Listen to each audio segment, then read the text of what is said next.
Selamat siang Ibu Harni dan teman-teman semua. Saya akan mempresentasikan sebuah artikel berjudul Exploring Dialogic Engagement with Readers in Multimodal EFL Textbook in China. Berikut adalah isi dari paparan saya. Langsung saja kita mulai dari introduction. Buku teks saat ini dilengkapi dengan sumber daya multimodal yang melibatkan mode semiotik verbal dan visual ya. Misalnya ada balon dialog, ada ilustrasi, ada highlighting, ada labeling, dan lain-lain. Nah, studi gambar pada buku teks sebenarnya telah banyak diteliti, namun lebih berfokus pada bagaimana. Misalnya, bagaimana menggunakan gambar dalam buku teks di kelas, dan bukan meneliti tentang mengapa. Misalnya, mengapa gambar diperlukan dalam konteks pembelajaran di kelas. Nah, karakteristik lain yang relevan dari buku saat ini adalah sifat dialogisnya ya. Jadi, sifat komunikatif, dengan pembacanya atau pengguna buku teks tersebut. Namun, belum banyak yang meneliti cara sumber daya multimodal dapat digunakan untuk mengelola pengaturan dialogis. Sehingga artikel ini bertujuan untuk memeriksa bagaimana fitur modal, multimodal dalam buku teks EFL berfungsi untuk melibatkan pembaca untuk mencapai tujuan pedagogis. Studi ini juga mengeksplorasi sejauh mana keterlibatan dialogis multimodal dengan pembaca memengaruhi ruang untuk negosiasi makna. Nah, selanjutnya ini ada studies on voice. Jadi di sini ada istilah heteroglossia yang merupakan sifat dialogis dan multisuara dari berbagai bahasa verbal. Nah, ini merupakan definisi dari Bakhtin ya. Nah, kemudian heteroglossia ini pengertiannya kemudian dikembangkan menjadi intertekstualitas ya, mungkin teman-teman lebih familiarnya dengan intertekstualitas ini oleh Kristeva. Nah, gagasan utamanya adalah bahwa semua teks lisan dan tulisan pada dasarnya memiliki banyak suara dan harus dipahami dengan latar belakang ucapan-ucapan konkret lainnya dengan tema yang sama. Nah, penelitian ini berpusat pada suara dalam pengertian sumber, yaitu apakah proposisi atau evaluasi yang diberikan dikaitkan dengan penulis atau sumber lain yang hadir dalam teks tersebut. Nah, secara khusus, penelitian ini berkaitan dengan engagement atau keterlibatan dan cara-cara di mana makna engagement ini dapat dinilai atau istilahnya itu graduation ya. Selanjutnya, towards multimodal view on dialogic engagement. Di sini sebelumnya kan kita sudah menyebutkan ada engagement, kemudian ada graduation. Nah, ini tuh merupakan bagian dari appraisal theory. Jadi sebuah teori dalam SFL yang mengkaji cara penulis atau pembicara mengungkapkan persetujuan atau ketidaksetujuan untuk hal, orang, perilaku, ataupun ide. Nah, studi ini memperluas diskusi tentang engagement dan in graduation-nya saja ya. Jadi untuk attitude-nya itu tidak dibahas. Studi ini bertujuan memahami bagaimana sumber semiotik verbal dan visual dapat digunakan untuk mewujudkan berbagai jenis dan tingkat keterlibatan dialogis. Nah, lalu selanjutnya kita membedah multi-voice EFL textbooks discourse. Ya, di sini kita menggunakan atau peneliti menggunakan 17 buku teks EFL untuk pendidikan dasar dan menengah. Nah, di sini disebutkan bahwa suara editor di sini ada suara editor ya. Suara editor itu sering ditemukan pada judul-judul bagian berbentuk klausa imperatif dan kelompok nominalnya. Kalau di sini ada write and draw, itu kan imperatif ya, imperatif atau perintah. Ada juga kadang menggunakan kelompok nominal, misalnya homework gitu ya, atau misalnya group work gitu ya, itu kan biasanya menjadi judul. Kemudian ada juga labeling, pada kata-kata yang belum selesai juga menyeratkan suara editor. Nah, yang dimaksud ini nih, yang ice cream tapi I-nya nggak ada, itu menyeratkan suara editor ya, suara editor. Itu merupakan labeling. Kemudian suara pembacanya di mana? Suara pembacanya yang tadi ini, ice cream, I-nya itu merupakan suara pembaca ya. Jadi pembaca itu dituntut untuk menyebutkan I-nya itu, ice cream gitu. Nah, suara pembaca terlibat secara aktif, jadi tidak pasif ya, melalui kata-kata yang belum selesai, yang dibiarkan untuk diselesaikan oleh pembaca. Nah, suara karakter maksudnya karakter yang ini, itu seringkali ditunjukkan melalui proses tuturan yang diwujudkan secara visual dengan balon dialog. Ya, kalau di sini ada what are they, do you know, gitu ya. Apa mereka, kamu tahu nggak itu apa gitu. Kemudian berikutnya ada kita langsung masuk ke pembahasan multimodal resources as engagement devices. Ya, di sini ada beberapa makna keterlibatan ya atau engagement. Ada disclaim, proclaim, entertain, attribute-nya. Nanti teman-teman bisa pelajari sendiri karena waktunya tidak cukup. Kita langsung lanjutkan. Yang pertama ada labeling ya. Labeling itu praktik penyisipan label ke dalam sebuah gambar. Nah, labeling ini misalnya ini nih, jeans, pants, shoes itu ya, itu labeling ya. Nah, labeling ini sering terdapat pada gambar-gambar yang menunjukkan adegan sebuah cerita untuk memberikan konteks penggunaan bahasa. Jadi misalnya kita ambil mana nih, misalnya shoes deh. Shoes itu kan, ada banyak jenisnya ya, ada sepatu kets, ada flat shoes gitu ya, sepatu lari gitu kan. Nah, namun di sini labeling ini ditulis shoes aja itu agar kita fokus kepada shoes aja gitu, bukan flat shoes atau yang lainnya.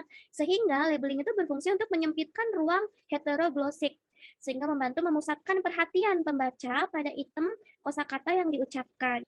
Nah, kemudian yang kedua ada dialog balloons ya. Di sini terdapat tiga jenis fungsi balon dialog. Ada tiga contoh ya mewakili masing-masing fungsinya. Yang pertama memberikan dukungan kepada suara editor. Nah, kalau teman-teman lihat di sini ada suara editor ya atau sebuah paragraf narasi. Kemudian di sini ada dialog. Dialognya itu memperkuat dari suara editor. Jadi isinya itu sama, hanya saja memperkuat gitu. Kemudian kalau fungsi yang kedua itu menjelaskan aturan permainan dengan demonstrasi.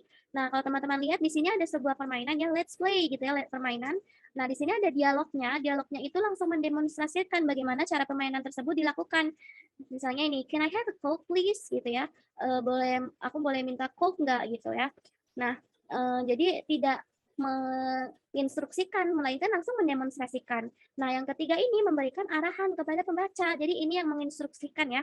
Ada look, read, and match gitu ya. Jadi lihatlah, baca, dan cocokkan gitu ya. Ini kan sebuah instruksi gitu. Jadi kita bisa bagi menjadi tiga jenis ini.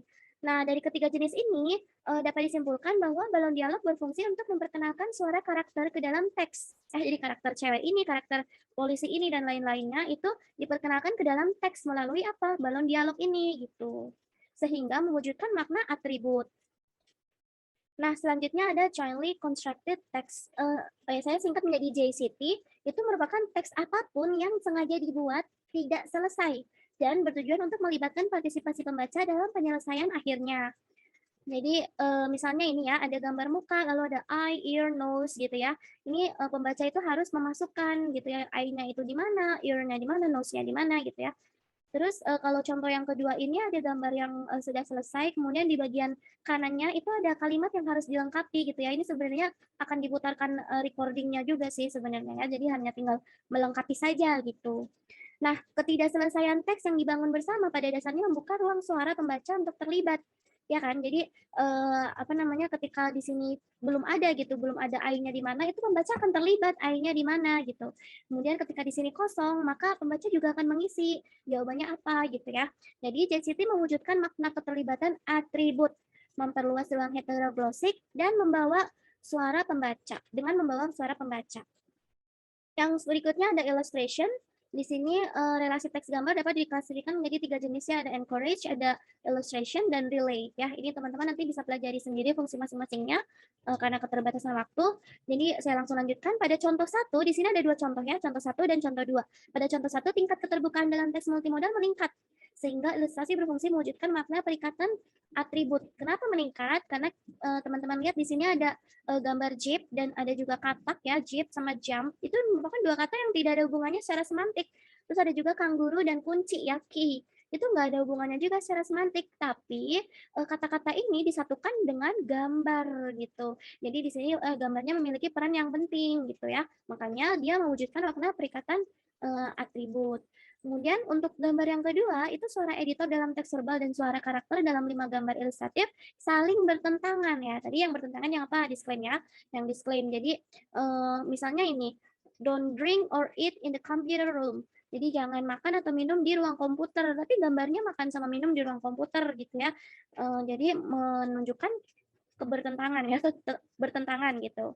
Sehingga ilustrasi berfungsi untuk menutup ruang heteroglosik, mewujudkan makna keterlibatan disclaim. Selanjutnya ada highlighting. Highlighting ini elemen tertentu dalam tampilan visual ada yang lebih menarik daripada yang lain sehingga menciptakan hierarki kepentingan visual. Jadi bisa ditunjukkan misalnya ukurannya dibesarin gitu ya, atau misalnya misalnya tulisannya warnanya dibedain, atau misalnya penempatannya itu dibuat menonjol dan lain-lain. Nah, highlighting dalam teks multimodal ini menunjukkan status kata yang disorot sebagai salah satu opsi yang mungkin dengan latar belakang yang lebih luas. Maksudnya gimana ini nih? Library itu kan salah satu opsi dari di sini ada post office, ada lain-lainnya juga gitu ya. Ini pilihan-pilihannya yang lebih luas dari teks multimodal itu sendiri dan berfungsi untuk mewujudkan makna keterlibatan atau engagement menghibur ya, entertain. Kemudian kita langsung masuk ke part 2. Di sini ada credibility of engagement values in multimodal text. Di sini kita membahas tentang tingkat bagaimana multimodal yang kita sudah bahas tadi itu meningkatkan atau menurunkan keterlibatan pembaca gitu ya. Itu kita ukur dengan skala credibility. Nah, yang pertama ada dialog balloons. Sebelumnya kita membagi dialog balloons itu menjadi 3 jenis kan ya. Tadi ada 3 tipe ya, berdasarkan fungsinya ya. Nah, pada tipe pertama, suara karakter memperkuat suara editor. Ingat ya yang tadi tentang musim, kemudian dialognya itu memperkuat gitu, sehingga ruang heteroglosik lebih sempit dibandingkan dengan 2 jenis balon dialog lainnya. Kenapa? Karena memang fungsi balon dialog di situ memperkuat suara editornya saja gitu. Kemudian tipe 2 memperluas lebih banyak ruang heteroglosik daripada tipe 1 karena tidak ada suara editor di situ gitu ya. Jadi hanya suara karakternya saja. Nah, yang ketiga, membuka lebih banyak ruang untuk suara karakter dibandingkan tipe kedua. Karena tanggung jawab untuk memberikan instruksi seharusnya dilakukan oleh seorang editor. Sedangkan demonstrasi tidak selalu diberikan oleh seorang editor ya. Tadi contohnya diberikan oleh karakter yang ada di dalam buku teks tersebut. Nah, dengan kata lain, graduation itu beroperasi di sepanjang sumbu force, yaitu besarnya tanggung jawab yang dilakukan karakter dalam menginstruksikan pembaca atau jumlah ruang yang terbuka untuk melibatkan suara karakter. Intinya sih sebenarnya seberapa besar pembaca itu dilibatkan gitu ya dengan suara karakter tersebut gitu, itu force ya, menekankan pada kuantitas ya kalau force. Selanjutnya ada jointly constructed text. Di sini terdapat 2 tipe ya, tadi yang gambar muka kosong sama yang tinggal mengisi melengkapi teksnya saja ya, ada 2 tipe itu. Nah, nilai atribut dalam teks dapat dilihat berdasarkan tingkat penyelesaian atau pemenuhannya, yaitu prototipikalnya atau fokus sebagai konstruksi bersama yang melibatkan partisipasi pembaca. Kalau tadi kan kita force ya, kalau yang ini fokus. Jadi kalau fokus itu lebih fokusnya itu ke tingkat pemenuhannya gitu, atau tingkat apa sih namanya, keutuhannya gitu ya. Jadi kalau ini kan tadi kan paragraf rumpang gitu ya, atau kata-kata rumpang gitu ya. Nah, di sini dikatakan bahwa semakin tinggi tingkat kelengkapan teksnya yang dibangun bersama, maka semakin sedikit ruang heteroglosik yang terbuka untuk suara pembaca. Ya dong, jadi karena teksnya itu semakin lengkap, pembaca semakin sedikit tingkat partisipasinya gitu ya. Nah, gambar tipe 1 masih jauh dari selesai. Jadi desiditnya itu menuntut partisipasi suara pembaca eksternal sehingga memiliki nilai atribut yang relatif tinggi gitu karena memang masih jauh sekali dari kata selesai. Sedangkan kalau tipe 2 itu sebaliknya, merupakan gambar yang sudah lengkap. Jadi ketidaklengkapannya itu bukanlah properti yang melekat tetapi hanya fitur tambahan saja gitu. Jadi sebenarnya teksnya itu sudah lengkap gitu tetapi ditambahkan fitur tambahan berupa teks yang rumpang gitu. Sehingga memiliki nilai atribut yang relatif rendah. Nah, berikutnya ada illustration. Jadi kekuatan makna atribut sebuah ilustrasi dapat diselidiki dengan melihat pentingnya gambar dalam menghubungkan berbagai teks verbal gitu ya. Jadi di sini kita melihat apakah gambar itu sebenarnya penting di dalam teks tersebut atau hanya pelengkap saja atau misalnya kita hapus pun nggak apa-apa gitu ya. Nah, untuk tipe 1 berfungsi untuk mengasosiasikan 2 kata yang berbeda. Tadi ya ada kangguru sama ki itu kan 2 kata yang nggak ada hubungannya secara semantik ya. Namun jika gambarnya dihapus itu tidak akan ada relevansi semantiknya. Disitulah gambar itu menjadi penting gitu ya. Hal ini membuka lebih banyak ruang heteroglosik dan mewujudkan nilai atribut yang lebih tinggi. Sedangkan pada ilustrasi yang kedua itu tidak begitu diperlukan untuk keseluruhan teks multimodal dibandingkan dengan tipe yang 1.